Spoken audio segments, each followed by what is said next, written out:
I never imagined a birthday surprise could turn into the worst day of my life.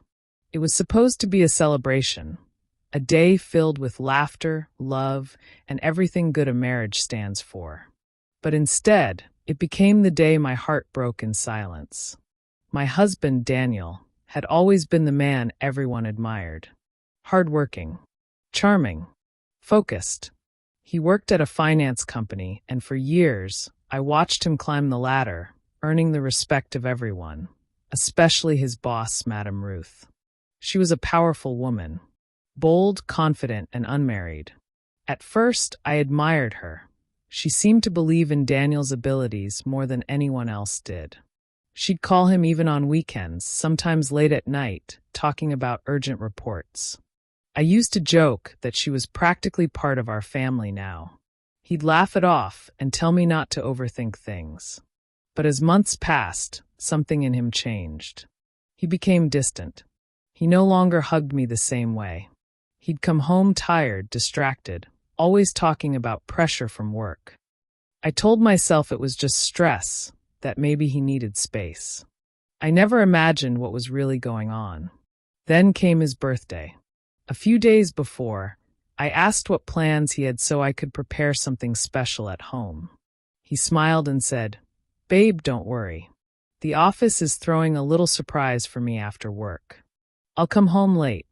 I believed him, but something in my spirit didn't feel right. I don't know why. Maybe it was intuition. Maybe it was God whispering to me. That evening, I decided to surprise him instead. I baked his favorite cake, packed his favorite meal, and drove to his office around 8 p.m. The building was quiet. The security man smiled and said most workers had left. Only the boss and one other staff were still around. That's when my heart started beating faster. As I walked up the stairs, I heard soft music playing from his office.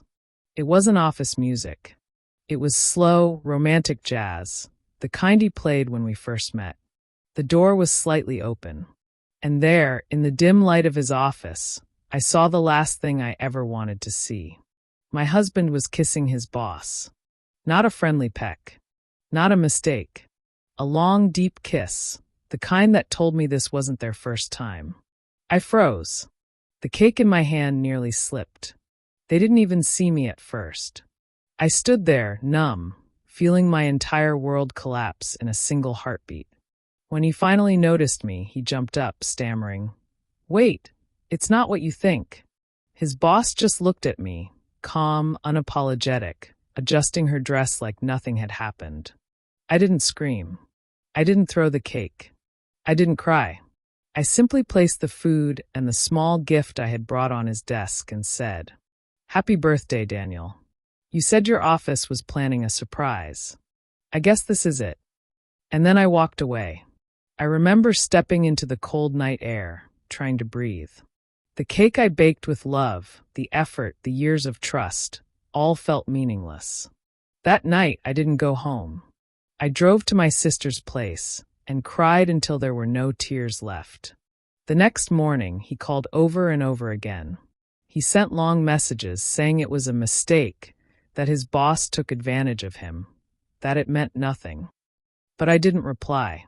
For once in my life, silence felt louder than words. A week later, I packed my things quietly and moved out. He came home that day to an empty house, except for one thing. On the dining table, I left the framed photo from our wedding day, and beside it, a note that simply read, "I loved you enough to stay faithful. You loved your ambition more." That was the last time I saw him. It's been a year now. He's tried to reach me many times, but I've moved on. I'm learning to love myself again, to find peace in small things.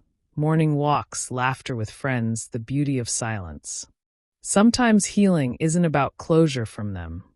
It's about closure from yourself.